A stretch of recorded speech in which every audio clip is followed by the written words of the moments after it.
दोस्तों, उनसे पूछो जिनकी आंखें नहीं होती या जिनको दिखाई नहीं देता कि वह कैसा महसूस करते हैं। आप सोच भी नहीं सकते हैं। और आपको भगवान ने आंखें दी हैं जिनको आप खराब कर रहे हैं, उनका ध्यान नहीं रख रहे हैं। आजकल छोटे छोटे बच्चों के भी चश्मा लग जाता है। दोस्तों, इस संसार का सुंदर नजारा हम अपनी आंखों से ही देख सकते हैं।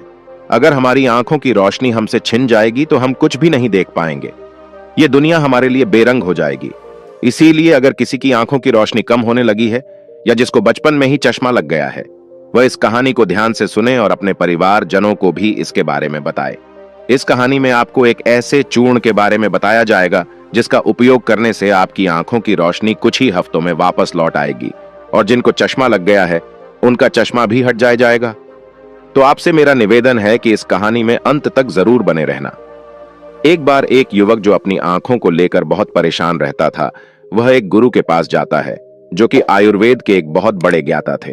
वह युवक गुरु को प्रणाम करता है और कहता है, हे मुनिवर, मैं अपनी आंखों को लेकर बहुत परेशान हूं। मेरी आंखों की रोशनी दिन भर कम होते जा रही है।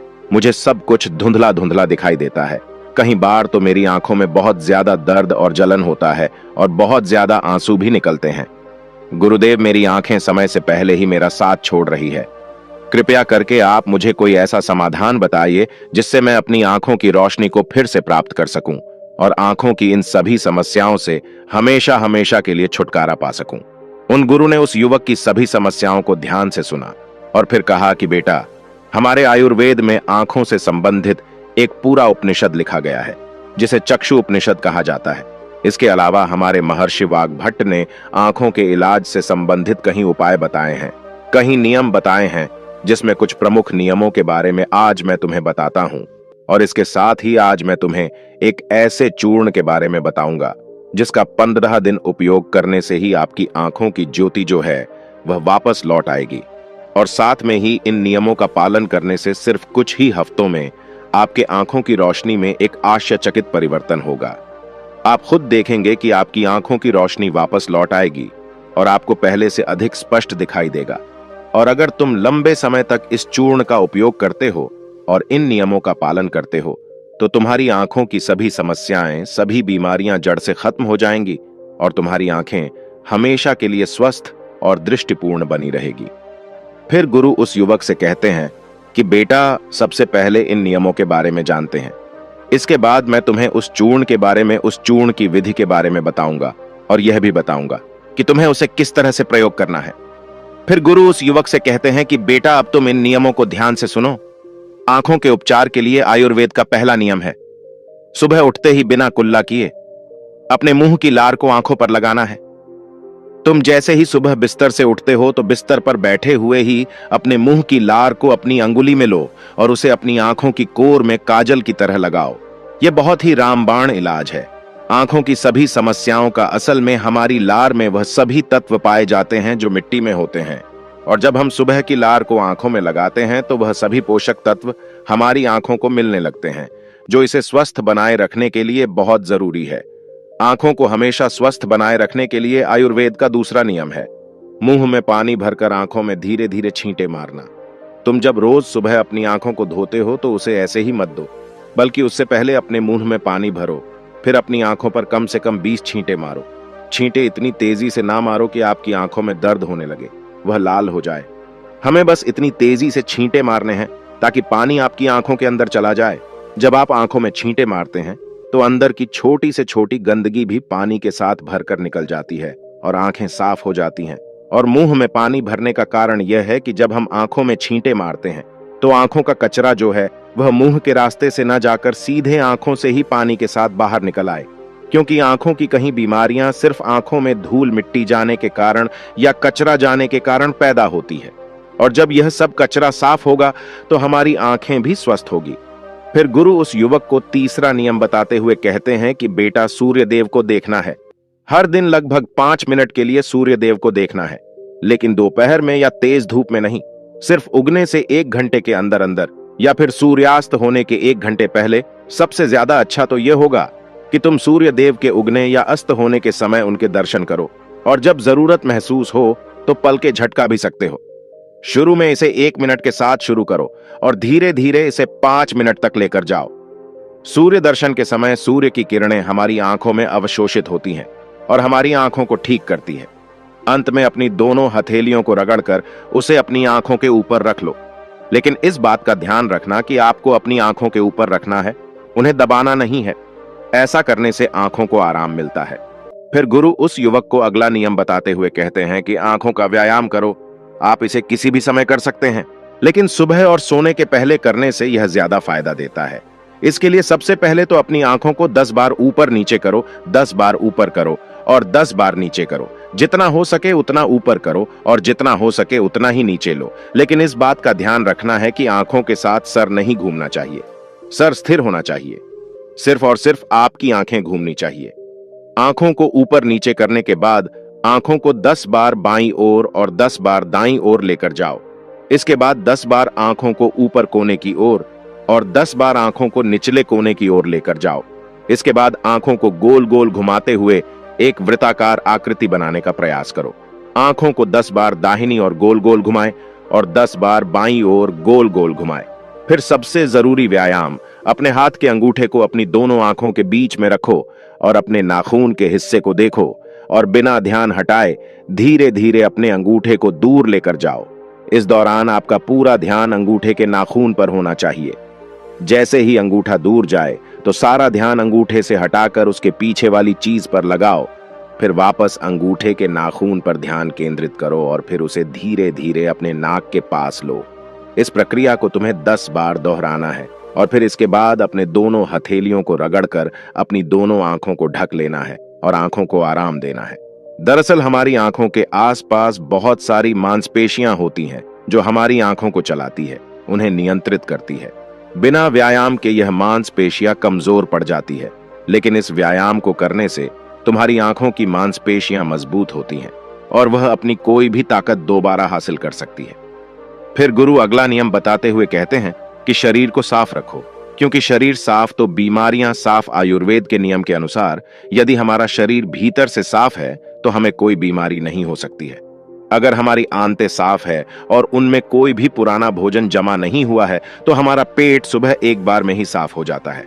हमें कब्ज की समस्या कभी नहीं होती है, तो हमारा हर एक अंग स्वस्थ रहेगा और हमारी आंखें भी स्वस्थ रहेगी। अपने शरीर को अंदर से स्वस्थ रखने के लिए तुम्हें रोज 16 घंटे का उपवास या फिर एक दिन 24 घंटे का उपवास करना चाहिए। फिर गुरु उसे आगे बताते हुए कहते हैं कि बेटा, अपनी आंखों को त्रिफला के जल से धो। त्रिफला एक बहुत ही प्रसिद्ध आयुर्वेदिक औषधि है। महान ऋषि वाग्भट ने त्रिफला को इंसानी शरीर के लिए अमृत तुल्य बताया है। त्रिफला जैसे ही उसका नाम है, यह 3 फलों से मिलकर बना है। पहला है आंवला, दूसरा है बहेड़ा और तीसरा है अरहड़। त्रिफला को बनाते समय इन तीनों की मात्रा का ध्यान रखना बहुत आवश्यक है। त्रिफला बनाने के लिए आंवला, बहेड़ा और अरहड़ का अनुपात 1:2 और 3 होना चाहिए। यानी आंवला 3 गुना, बहेड़ा 2 गुना और अरहड़ 1 गुना होना चाहिए। इन तीनों को सुखाकर इनके बीज निकालकर इसे अच्छे से पीसकर मिला लीजिए। इस तरह से त्रिफला का चूर्ण तैयार हो जाता है। फिर इसे किसी मिट्टी के बर्तन में रख दीजिए और 1 चम्मच त्रिफला चूर्ण को 2 गिलास पानी में रात में भिगोकर रख दें और सुबह उसे छानकर अपनी आंखों को उससे धो लीजिए। ऐसा करने से बहुत ही तेजी से आंखों की सभी समस्याओं में आराम मिलता है और आंखों की रोशनी बहुत ही तेजी से बढ़ती है। त्रिफला न सिर्फ आपकी आंखों के लिए बल्कि हमारे शरीर के लिए भी बहुत फायदेमंद होता है, क्योंकि यह वात, पित्त और कफ तीनों दोषों को नियंत्रित करता है। शरीर को साफ करने के लिए त्रिफला को 2 तरीके से लिया जा सकता है, एक रात को और दूसरा सुबह।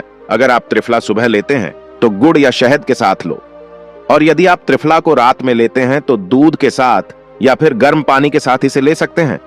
रात में दूध या गर्म पानी के साथ जो त्रिफला खाया जाता है वह हमारे शरीर को साफ करने का काम करता है, गंदगी बाहर निकालता है। और सुबह जो गुड़ या शहद के साथ त्रिफला खाया जाता है, यह पोषक तत्व का काम करता है, यानी कि पोषक तत्व प्रदान करता है। इसीलिए जो व्यक्ति स्वस्थ है, जिन्हें कब्ज या पेट से जुड़ी हुई कोई भी दिक्कत नहीं है, वह त्रिफला को दिन में खाए, और जिन्हें पेट की सफाई करनी है, कब्ज की समस्या रहती है, वह इसका सेवन रात को करें। फिर गुरु उस युवक को अगला नियम बताते हुए कहते हैं कि बेटा, यह नियम बहुत ही लाभकारी है। इससे तुम्हारी आंखें और मन दोनों ही तेज बनते हैं। इसके लिए तुम्हें एक अंधेरे कमरे में दीपक या मोमबत्ती जला लेना है। फिर उसे इतनी ऊंचाई पर रखना है कि जब तुम बैठो तो वह तुम्हारी आंखों के ठीक सामने हो, ना ज्यादा ऊपर होना चाहिए और ना ही ज्यादा नीचे होना चाहिए। इसके बाद आपको अपने पीठ को सीधा करके आरामदायक स्थिति में बैठ जाना है और अपनी दृष्टि को उस दीपक या मोमबत्ती की ज्वाला पर यानी ज्योति पर केंद्रित करना है और लगातार उस ज्योति को देखना है। इस बीच यदि तुम पलक झपकाना चाहते हो तो आप झपका सकते हो, लेकिन कोशिश करो कि जितनी देर तुम बिना पलक झपकाए रह सकते हो तो बिना पलक झपकाए रहो।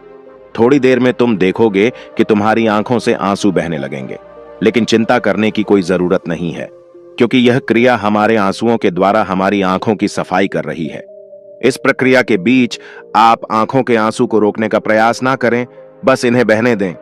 इस दौरान अपने हाथों से अपनी आंखों को भी स्पर्श नहीं करना है। जब यह प्रक्रिया पूरी हो जाए तब अपनी दोनों हथेलियों को रगड़कर धीरे धीरे अपनी आंखों के पास लेकर जाओ और आंखों को ढक लो। यह प्रक्रिया रोज रात को सोने से पहले कुछ मिनट के लिए करो। फिर तुम स्वयं देखोगे कि तुम्हारी आंखों की रोशनी दिन प्रतिदिन बढ़ती जा रही है।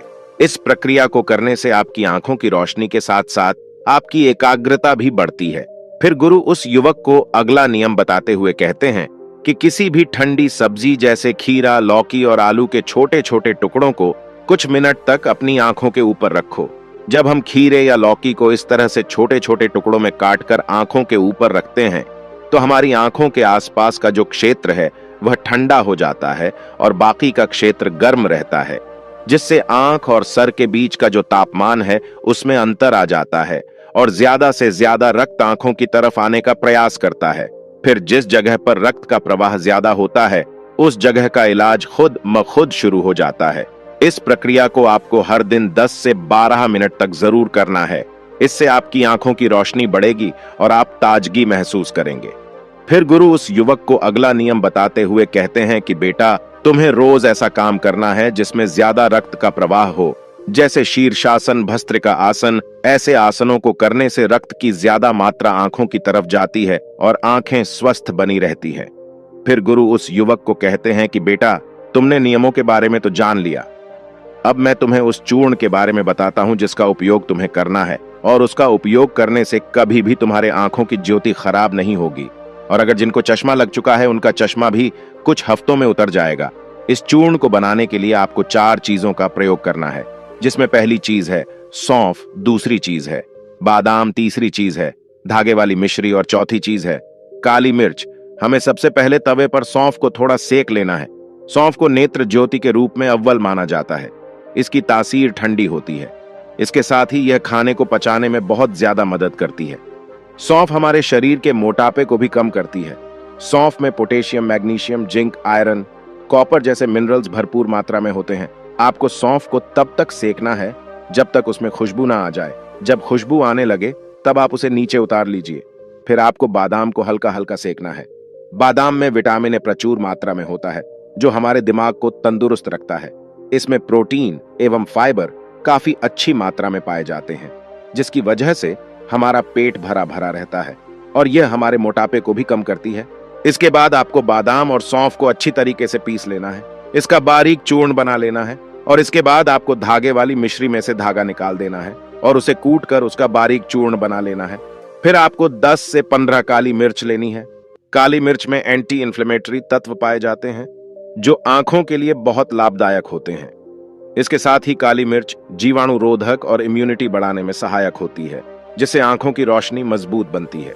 काली मिर्च में विटामिन ए और विटामिन ई पाए जाते हैं, जो आंखों के लिए बहुत लाभदायक है। काली मिर्च को भी आपको अच्छी तरीके से कूट लेना है, उसका भी बारीक चूर्ण बना लेना है। फिर आपको इन चारों चीजों को एक साथ मिक्स कर लेना है। फिर आपको इस चूर्ण को 1 चम्मच गुनगुने पानी में या फिर 1 गिलास दूध में सुबह सुबह खाली पेट लेना है। इसको लेने से आपकी आंखें बिल्कुल स्वस्थ रहेगी और साथ ही साथ आपका पेट भी बिल्कुल साफ होगा। आप अच्छी तरह से फ्रेश हो पाएंगे। इससे आपको अच्छी नींद आएगी और आपकी आंखों की रोशनी और दिमाग तेज होगा, और ये चारों चीजें जो है वह आपको अपने घर में ही उपलब्ध हो जाएंगी। फिर गुरु उस युवक से कहते हैं कि बेटा, आज के समय में आंखों को स्वस्थ रखने के लिए जो सबसे ज्यादा जरूरी है वह है अपनी स्क्रीन टाइम को कम करना। आजकल लोग सुबह उठते ही सबसे पहले अपने फोन के मैसेज को देखते हैं और फिर पूरे दिन, यहां तक कि देर रात तक मोबाइल या लैपटॉप को यूज करते हैं। और इन लैपटॉप, फोन, टीवी से निकलने वाली लाइट हमारी आंखों के लिए बहुत नुकसानदायक होती है। इसीलिए आप एक ऐसा रूटीन बनाएं जिसमें आप रात में 8 या 9 बजे के बाद किसी भी तरह की स्क्रीन को नहीं देखेंगे। ऐसा करने से आपकी आंखों को तो आराम मिलेगा ही साथ आपकी नींद जो है वह गहरी हो पाएगी और अगले दिन आप तरोताजा महसूस करेंगे। और अगर आपका काम देर रात तक लैपटॉप पर है तो आप हर कुछ देर में ब्रेक लो, आंखों को बंद करो और उन्हें आराम दो। इसके अलावा आप अपने खाने में विटामिन ए और विटामिन सी को शामिल करो, जैसे गाजर, संतरा, चकुल इत्यादि। यह सब आपकी आंखों को स्वस्थ रखने के लिए अहम भूमिका निभाते हैं। तो दोस्तों, उम्मीद करता हूं आपको इस कहानी से जरूर बहुत कुछ सीखने को मिला होगा। यह कहानी आपको कैसी लगी हमें कमेंट बॉक्स में कमेंट करके जरूर बताएं और इस वीडियो को लाइक भी जरूर करें और साथ ही इस वीडियो को अपने दोस्तों के साथ जरूर शेयर करें ताकि उन्हें भी इस कहानी से कुछ सीखने को मिल सके। ऐसी ही प्रेरणादायक और बुद्धा स्टोरी सुनने के लिए हमारे चैनल को सब्सक्राइब करके बेल आइकन को जरूर दबा दें ताकि आने वाली अगली वीडियो की नोटिफिकेशन आपको मिल सके। इस वीडियो में बस इतना ही। मिलते हैं अगली वीडियो में। जब तक के लिए अपना ख्याल रखिएगा। धन्यवाद।